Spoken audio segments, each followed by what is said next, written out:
coronavirus pandemic with more than 19,000 people now having died here in the United States from COVID-19. That death toll higher than any other country. In fact, it has just surpassed Italy. The number of confirmed cases in the United States now almost 500,000. You see the numbers there.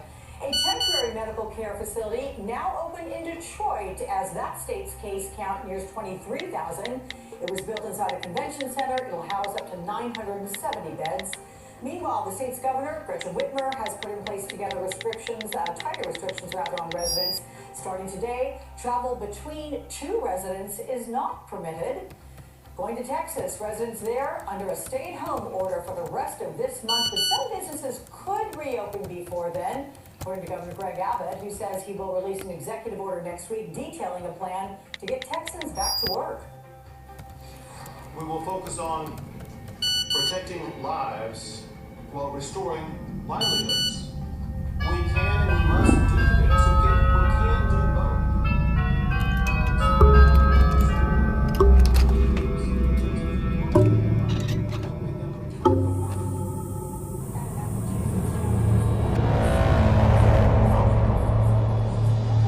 Signs mandating that one-way foot traffic on the sidewalks against vehicle traffic. And as you can see from this video beyond the tree there, it looks like it's, working. Hey there, I'm Chris Hayes from MSNBC. Thanks for watching MSNBC on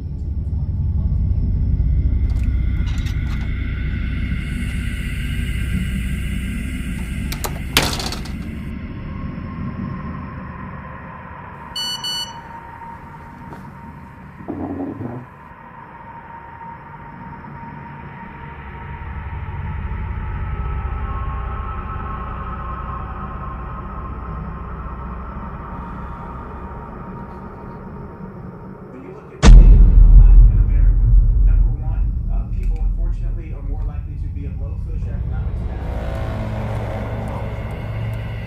We know that Black are more likely to have diabetes, heart disease, lung disease, and I and many Black Americans are at higher risk for COVID. It's why we need everyone to do their part to slow the spread.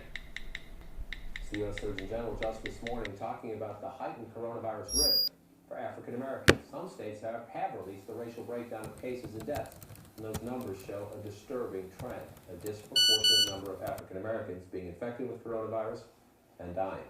Joining me to share their expertise in their reporting, Dr. Kamara Jones, the former president of the American Public Health Association, Politico's Laura Barone Lopez, and CNN's Van Jones. Doctor, I want to start with you. And I've just put up some numbers. I'll get deeper into them in a moment, but just these side-by-sides. Illinois, African Americans make up 15% of the population. They are 42% of the state's coronavirus deaths. In Louisiana, African Americans make up about a third of the population. 7 in 10 of the deaths in Louisiana are African Americans. In Michigan, it's about 14% of the statewide population. More than 40% of the deaths in Michigan. It's a combination of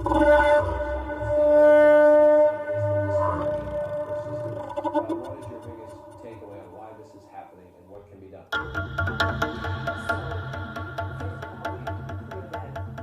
In December 2019,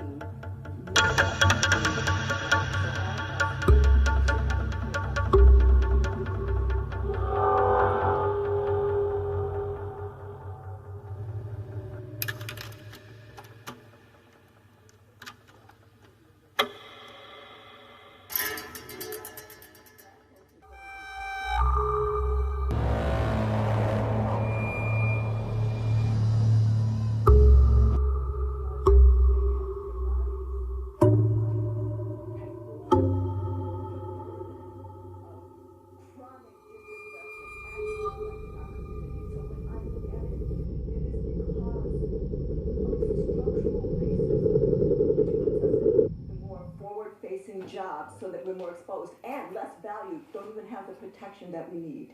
And this chronic, the residential segregation that turns into employment segregation, educational segregation, environmental hazard segregation, all of those insults in our bodies have given us more of these so-called pre-existing conditions. So once we're infected,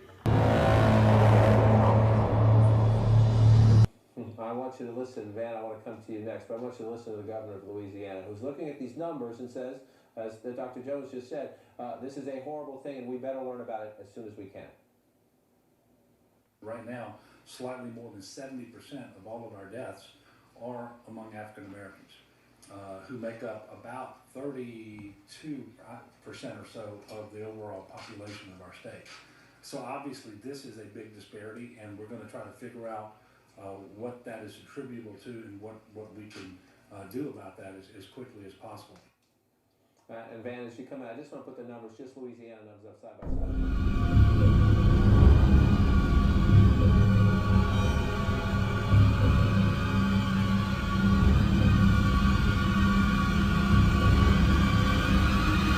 More than double your proportion of the population.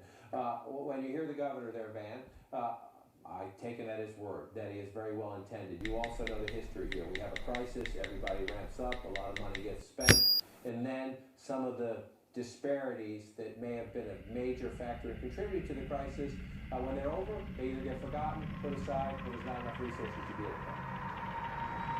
Well, I was with the governor yesterday. I know that he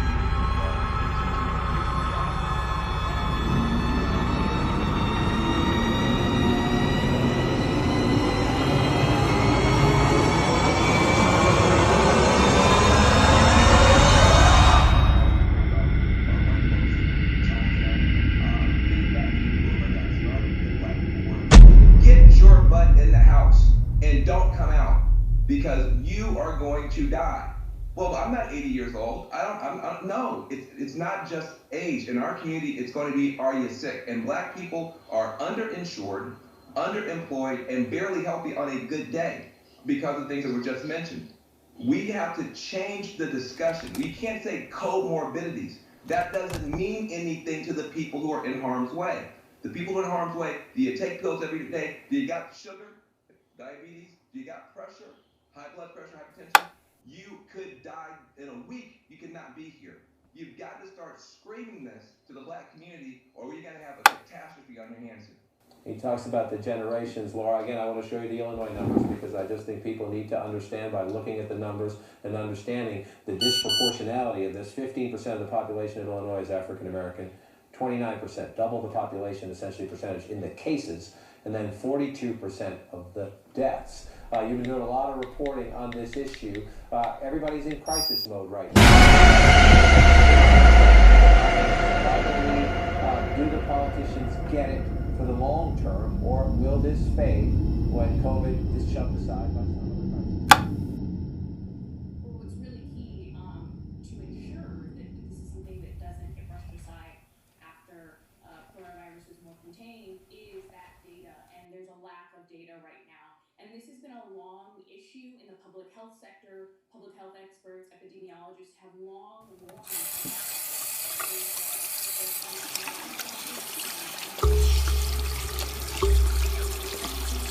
specifically on race and ethnicity across the states.